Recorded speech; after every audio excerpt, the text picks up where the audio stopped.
अस्सलामुअलैकुम फ्रेंड्स, आप देख रहे हैं सिविल इंजीनियरिंग यूट्यूब चैनल। आज का टॉपिक है basic civil engineering knowledge for interview questions and answer part 2। First part में हमने 25 क्वेश्चन डिस्कस किए थे। पार्ट 2 सेकंड में भी हम 25 क्वेश्चन डिस्कस करेंगे। और अगर फर्स्ट पार्ट आपने नहीं देखा तो मैं डिस्क्रिप्शन में लिंक दे दूंगा, तो काइंडली वो भी देख लें। तो चले आइए शुरू करते हैं। बिस्मिल्लाहिर्रहमानिर्रहीम। What is the minimum diameter of dual bar? Minimum 12 mm dia bar use होता है। डुअल बार मीन जो कॉलम के अंडर यूज़ होता है उसे डुअल बार कहते हैं। What is the minimum allowable pH value of water? It is not less than 6। Concrete के अंदर कौन सी पीएच वैल्यू का वाटर हमने अलाउ कर सकते हैं उसे पीएच वैल्यू कहते हैं, मतलब 6 length, not less than 6। What is the lap length of bar for compression zone 24? D। compression zone में लैपिंग कर रहे हैं तो लैप लेंथ 24 D होगी, तो D मतलब डाया ऑफ बार। ठीक है guys. What is the lap length of bar for M20 grade concrete? M20 grade concrete में कॉलम में जब लैपिंग कर रहे हैं तो 45 डाया होगा, बीम में लैपिंग कर रहे हैं तो 60 डाया होगा, स्लैब में लैपिंग कर रहे हैं तो 60 डाया होगा। What is the lap length of bar for tension zone? Tension zone में लैप लेंथ जो होगी 50D टू 60D होगी, तो D is equal to dia of bar. D मतलब डाया ऑफ बार है। What is the segregation of concrete and why it cause? The separation of sand cement aggregate and concrete is called separation of concrete. Concrete आप डालते हैं तो अगर sand cement aggregate अलग हो जाए तो उसे सेग्रीगेशन कहते हैं। It cause due to improper water cement ratio. Water cement ratio ज़्यादा हो जाए तो ये इशू आता है।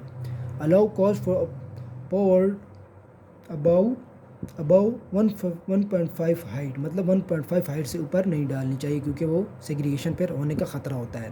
What is the storage procedure of cement? Answer है always store cement in dry place. Dry place पे भी सीमेंट स्टोर करनी चाहिए। Provide a gap of 300 mm from walls. Wall से 300 mm के फासले पर स्टोर करनी चाहिए। Never place cement bag direct in floor. Always provide a 200 mm minimum height from floor.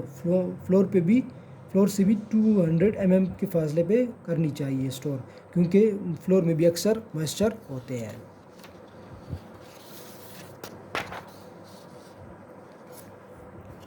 Next है never put more than 19 numbers of bag in stock, मतलब एक bag पे हम 10 बैग्स रख सकते हैं, इससे ज़्यादा नहीं।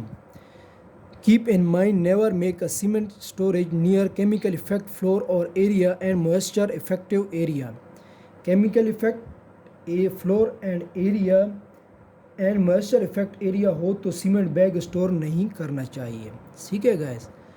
Next one is calculation for number of stirrup in a beam. उसके लिए formula clear span divided by centre to centre distance spacing, centre to centre spacing plus 1। What is TMT? TMT stand for thermo mechanical treated bar. What is TMX? TMX stand for Thermex powered bar. What is SD? SD stand for super ductile bars. What is HYSD?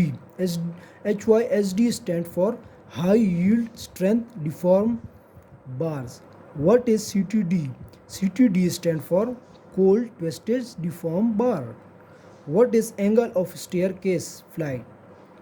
It is between 25° to 40 degree होना चाहिए angle. What is the minimum and maximum height of riser for residential building? ये हमारे पास riser है और ये जो है trade. Riser के लिए हमारे पास हाइट होनी चाहिए 150 mm टू 200 mm।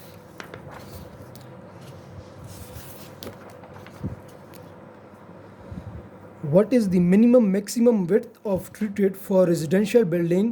ट्रेड के लिए 250 mm टू 300 mm यूज़ करना है। What is the minimum hook length for bars? It is ND 9D, D is dia of bar. Hooks क्या है?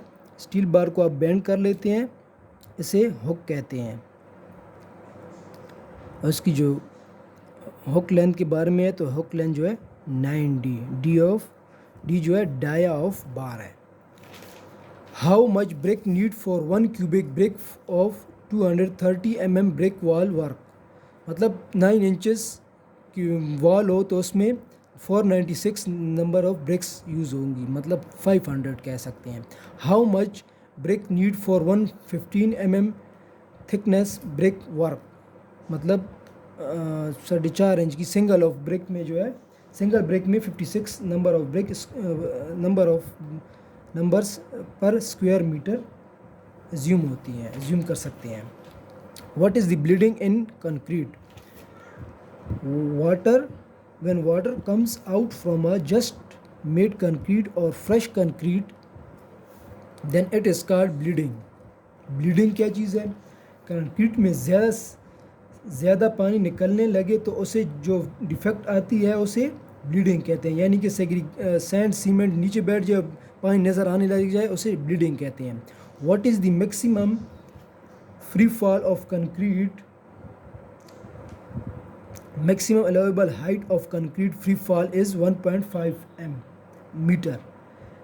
1.5 मीटर हाइट से ज़्यादा ऊपर से फेंकेंगे, सेग्रीगेशन और ब्लीडिंग होने का ख़तरा होता है। ठीक है गाइस, कंक्रीट अगर 1.5 की हाइट से ऊपर से फेंकेंगे तो सेग्रीगेशन, मतलब सीमेंट सैंड एग्रीगेट जो है वो अलग सेग्रीगेशन और ब्लीडिंग होने का ख़तरा होता है। What is the angle of hook is स्टीरअप 135 degree?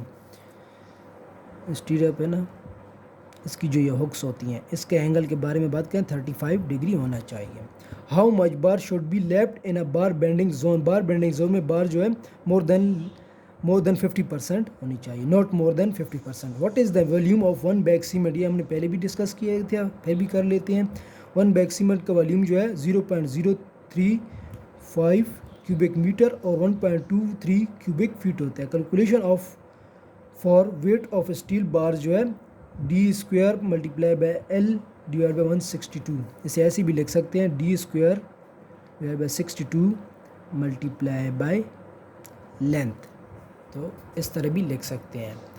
तो गाइस काइंडली लाइक शेयर और कमेंट ज़रूर करें, और अगर चैनल सब्सक्राइब नहीं किया तो चैनल भी सब्सक्राइब कर लें और बेल आइकन पर क्लिक भी कर लें ताकि अपकमिंग वीडियो आप देख सकें। ओके गाइस, अल्लाह हाफिज़।